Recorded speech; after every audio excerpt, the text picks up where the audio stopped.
বৃহত্তৰ লতাকটা অঞ্চলত পশুপতিনাথ মন্দিৰ কিছু বছৰ আগৰ পৰা নিৰ্মাণ হৈ আছিলে। এইবাৰ প্ৰথমবাৰৰ বাবে আমাৰ গুৱাহাটীৰ লতাকটাত পাৰ্থিৱ দ্বাদশ জ্যোতিৰ্লিংগৰ ভব্য আৰু দিব্য ৰূপত পাৰ্থিৱ ৰুদ্ৰাভিষেক দ্বাদশ জ্যোতিৰ্লিংগ যজমান ভক্তসকলৰ গুৱাহাটী মহানগৰৰ বিভিন্ন ঠাইৰ ভক্তসকল উপস্থিত হৈ এই দিব্য অনুষ্ঠানত প্ৰথমবাৰৰ বাবে গুৱাহাটী মহানগৰত এটা পবিত্ৰময় ঠাই যি নেকি বশিষ্ঠ স্থানত বশিষ্ঠ মন্দিৰ কাষতে পশুপতিনাথ মন্দিৰ সুদূৰ কাঠমাণ্ডুৰ পৰা নিৰ্মাণ কৰি যেনেকৈ কাঠমাণ্ডুত পশুপতিনাথ মন্দিৰ আছে তেনেধৰণৰ মন্দিৰ ইয়াত নিৰ্মাণ কৰি আমাৰ এই পশুপতি অঞ্চলৰ ৰাইজ ভক্তপ্ৰাণসকলে আজি এটা সৌভাগ্যপ্ৰাপ্ত সুযোগ পাইছে। নিজে হাতেৰে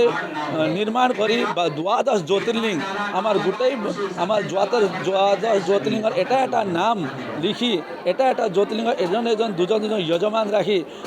পঞ্চ স্নান আৰু বিভিন্ন ফলৰ ৰসেদি